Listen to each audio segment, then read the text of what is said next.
નમસ્કાર ખેડૂત મિત્રો, હું રમેશ રાઠોડ, વિષય નિષ્ણાત પાક સંરક્ષણ, કૃષિ વિજ્ઞાન કેન્દ્ર ગીર સોમનાથ. મિત્રો, આપ સર્વેનું આજના આ કાર્યક્રમની અંદર હાર્દિક સ્વાગત છે. મિત્રો, આમ તો તમને ખ્યાલ છે કે આપણે સોશિયલ મીડિયાના માધ્યમથી અવનવી માહિતીઓ અને ખાસ કરીને ટેકનિકલ જે ખેતીની અંદરની માહિતીઓ છે એને આ માધ્યમથી શેર કરતા હોઈએ છીએ. અને આપ બધાએ પણ ખૂબ સારો પ્રતિસાદ આપી અને ખેતીની અંદર કંઈક સુધારા થાય, ખેતીમાં આવતા દિવસની અંદર આર્થિક રીતે આપણે ખેતીને નફાકારક બનાવી શકીએ, એમાં સતત આપણે પ્રયત્ન કરી રહ્યા છીએ. મિત્રો, મારી વાત આજનો ટોપિક શરૂ કરવી પહેલાં આપ સર્વેને ખાસ કરીને વિનંતી છે કે હજી સુધી જો આપ આ ચેનલની અંદર નવા હો, હજી સુધી આપણે આ ચેનલ સબસ્ક્રાઈબ ન કરી હોય તો ખાસ કરીને સબસ્ક્રાઈબ કરી લેજો. અહીંયા જે બતાવવામાં આવે એ રીતના સબસ્ક્રાઈબ કરી અને ઘંટડીના બટન ઉપર આપ જ્યારે ક્લિક કરશો તો એનું નોટિફિકેશન આવી જશે. અને ઓલ નોટિફિકેશન કરવાથી તમામ જે વિડીયો અહીંથી ચેનલ દ્વારા મૂકવામાં આવતા હોય એ તમારા સુધી તાત્કાલિક અસરથી પહોંચી જાય અને તમે જે પણ તમારો પાક છે એ પાકની માહિતીઓ ઘર બેઠા ખૂબ જ સારી રીતે જાણી શકો એના માટેના આપણે પ્રયત્ન કરી રહ્યા છીએ. આ ચેનલને સબસ્ક્રાઈબ કરજો. મિત્રો, વિડીયો પૂરેપૂરું જોવાનું રાખજો. આખો વિડીયો જોયા પછી તમને એવું લાગે તમને ગમે તો એના અંગૂઠાના નિશાન ઉપર લાઇક કરી દેજો અને ત્યારબાદ આ વિડીયોને વધુ લોકો સુધી તમારી આજુબાજુના ખેડૂત મિત્રો, ગ્રુપો જે પણ હોય એની અંદર શેર કરવાનું છે. કારણ કે આપણને જે માહિતી મળી બીજા બધાને મળે અને પછી આપણે નક્કી કરવાનું છે કે હવે કઈ માહિતીનો આપણે ઉપયોગ કરવો. હું અવારનવાર વાત કરું છું કે અત્યારે જ્યારે આપણે ખેતીની વાત કરશું તો અવારનવાર તમે પણ જે જુદા જુદા માધ્યમોથી જોતા હશો તેની અંદર ઘણા બધા લોકો ઘણી બધી માહિતીઓ પીરસવાનો પ્રયત્ન થતો હશે. તો મિત્રો, આપણે જોવાનું છે કે આપણે કઈ માહિતી લેવી અને એ માહિતી આપણા માટે કઈ રીતના ઉપયોગી થશે. આપણે કોઈ ભ્રામક પ્રચારમાં તો ફસાવાનો પ્રયત્ન નથી થતો ને, કોઈ ફક્ત એડવર્ટાઇઝમેન્ટ કરીને આપણને ફક્ત એની વસ્તુ વેચવા માટેનો પ્રયત્ન નથી થતો ને. તો મિત્રો, એવા લોકોને ફક્ત એની ચિંતા છે, એને એની વસ્તુ વેચવાની, એમાંથી પૈસા કમાવાની ચિંતા છે. તમારા પાકની કે તમારી ચિંતા નથી. એટલે તમારે એ જોવાનું છે કે તમને માહિતી, યોગ્ય માહિતી ક્યાંથી મળે ને એનો ખેતીમાં ઉપયોગ કરીને તમે કઈ રીતના નફાકારકતા વધારી શકો. તો એના માટે મિત્રો મારો ખાસ આગ્રહ છે કે આ વિડીયો હોય તો એને આપણે શેર કરી દઈએ. મિત્રો, આજના ટોપિકની અંદર વાત કરી છે શિયાળુ પાકની. આમ તો શિયાળા સિઝનના મધ્ય ધીમે લગભગ 1 મહિનો 1.5 મહિનો પસાર થઈ ગયો.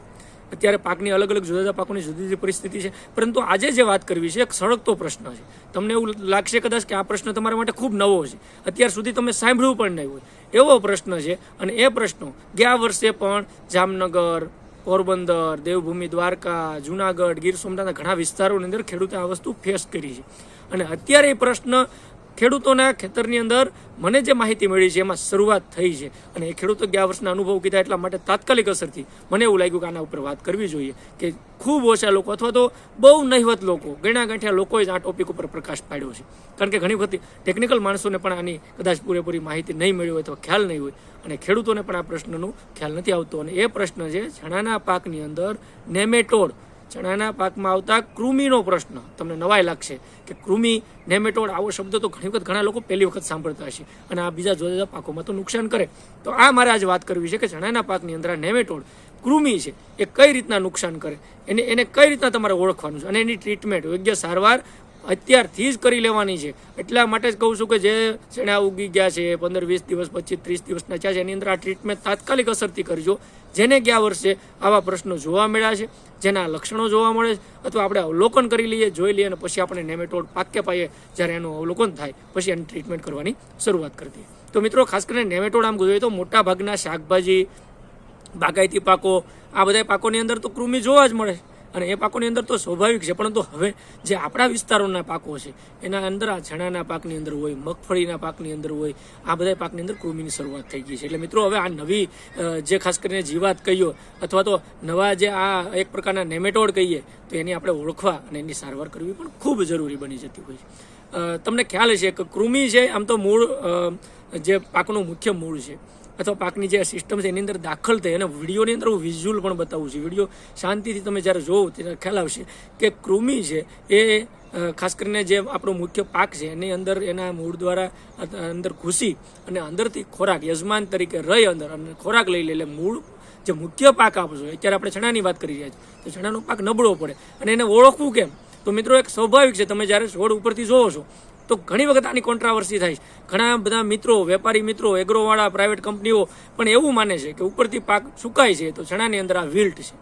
આ ચણાની અંદર આવતો સુકારો છે. પરંતુ એના અવલોકન જો જ્યારે આપણે કરીએ કે ઉપરથી આની અંદર પણ આવા જ લક્ષણો જોવા મળે, ધીમે ધીમે ઉપરથી છોડ સુકાતો હોય, પાંદડા પીળા પડતા હોય, ખરે છોડ નબળો પડે, એને ખેંચીને જોઈએ તો મેં કીધું એમ કે નેમેટોડ જો હશે તો તમને એનો ખ્યાલ કઈ રીતના આવશે એની ઓળખ આ પાકે પાયે કરી લેજો કે નેમેટોડ અંદર ઘૂસી અને જેમ આપણને ગુમડું થાય ચામડી ઉપર અને એ ભાગ ઉપસે એમ અંદરથી જ ભાગ ઉપસેલો હોય, અલગથી એની ગાંઠ નથી જોવા મળતી.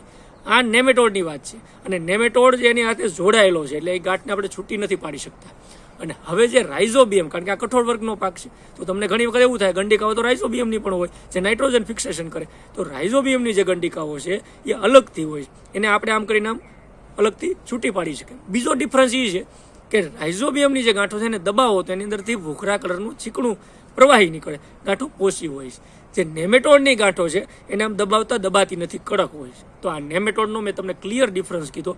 જેમ પાઇપની અંદર કોઈ પાઇપ હોય પહોંચવાની, અંદર ગાભો ભરાવો અને પાઇપ જ્યારે આમ ફૂલે, આ પાઇપ છે એની અંદર ગાભો ભરાવાથી આ જે ફૂલી ગયો છે ઉપરસેલો ભાગ છે એ નેમેટોડનો આની અંદર પાકની અંદર મેં કીધું મૂળની અંદર દાખલ થયા પછીનું લક્ષણ છે. અને મુખ્ય પાકનો જે ખોરાક છે એમ જેમ એના પાકની સિસ્ટમમાં જાય એ જ પૂરક ગ્રહણ કરી લે. એટલા માટે મિત્રો છોડ નબળો પડે છે, છોડ ઉત્પાદન નથી આપતો અને નેમેટોડનો ફેલાવો ખૂબ ઝડપથી થતો હોય. તો મિત્રો આ પ્રાથમિક જે નેમેટોડની માહિતી અને વિઝ્યુઅલના ગ્રાફથી, વિડીયોના ગ્રાફથી તમને મેં બતાવ્યું છે.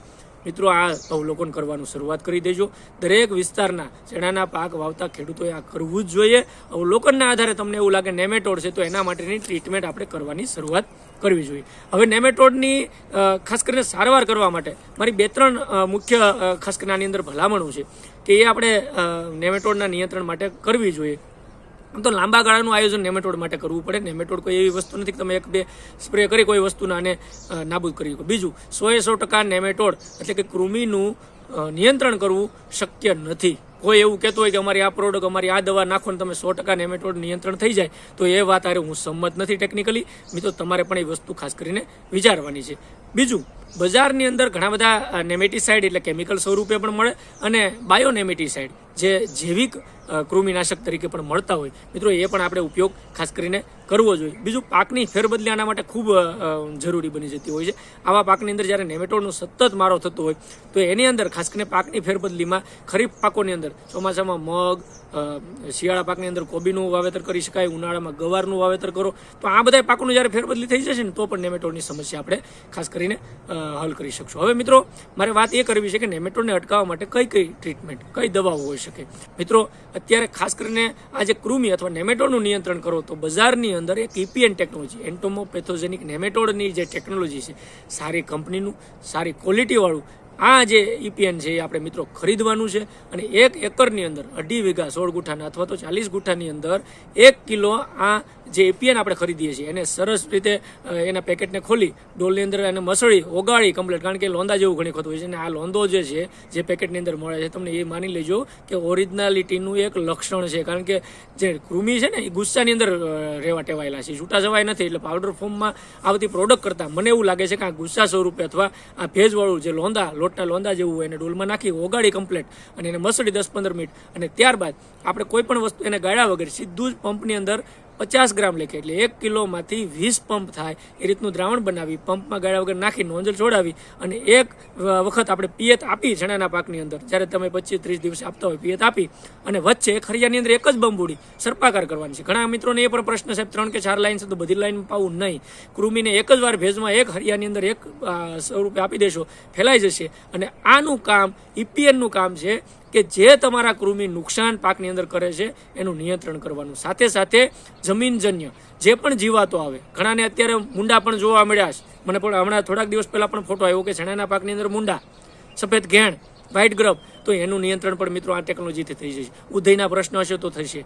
વાયરવોર્મ, ઘણી જગ્યાએ અળસાળ જેવી જીવાત જે મગફળીના ડોડવામાં કાણા પાડતી, એ મગફળીના પડાની અંદર જો વાવેતર છે તો એની અંદર વાયરવોર્મ પણ જોવા મળી. તો એની અંદર પણ આ EPNનું કામ ખૂબ સારું છે. તો આપણે EPN 1 કિલો લેખે આપવું જોઈએ. તમને આની અંદર ક્યાંય મૂંઝવણ થાય તો મારા નંબર પણ સ્ક્રીન ઉપર છે, મને આ નંબર ઉપર કોન્ટેક્ટ કરી અને ચોક્કસ પદ્ધતિ જાણી અને પછી જ વાપરજો. નકર આ બધી જ bio pesticide, bio નેમેટિસાઇડ, bio fungicide જો એની પૂરી માહિતી વગર વપરાશ કરીએ તો એના રિઝલ્ટો નથી મળતા, કારણ કે એમાં ઘણી વખત વપરાશમાં પણ તકલીફો થતી હોય, ક્વોલિટી પણ સારી લેવી પડે, એને વાપરવાની પદ્ધતિ, એનો જમીનનો ભેજ, આ બધું જ જાણ્યા જોઈ અને જો આપણે કરશું તો ખૂબ સારા પરિણામો મળશે.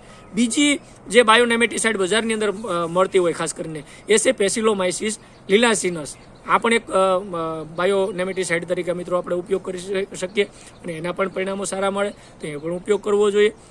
કેમિકલની હું ભલામણ એટલા માટે નથી કરતો કારણ કે નેમેટિસાઇડ તરીકે જે કેમિકલો આવે છે એ ખૂબ મોંઘા છે અને મિત્રો ઘણી વખત એ જમીનની અંદર પણ ઘણા બધા નુકસાન કરતા હોય. તો મારી આજની જે વાત હતી ખાસ કરીને ચણાના પાકની અંદર એક નવી સમસ્યા અને એ છે નેમેટોડ એટલે કૃમિની સમસ્યા. તો એના નિયંત્રણ માટે આ જે ટેકનિકલી EPN મેં ટેકનોલોજી લીધી હતી એ ખાસ કરીને મિત્રો આપણે વાપરવી જોઈએ અને એનો વપરાશ કરીને આપણે ચોક્કસ ત્યાંની અંદર પરિણામો મેળવી શકે. મિત્રો આ વાતની અંદર તમને ક્યાંય પણ પ્રશ્ન હોય, કોઈ સમજણ ન પડી હોય તો મારા સ્ક્રીન ઉપરના નંબરમાં કોન્ટેક્ટ કરજો, વોટ્સએપ કરજો. હું ચોક્કસથી આપણે સાથે મળી અને આ સમજવાની કોશિશ કરીએ અને ખેતીમાં આ જે નવી સમસ્યાઓ ઉગ્ર સ્વરૂપ ધારણ કરે એને પહેલાં જ આપણે ડામી દઈએ અને એના નિયંત્રણના પગલાં ભરીએ. આજના વિડીયોની અંદર એટલું જ.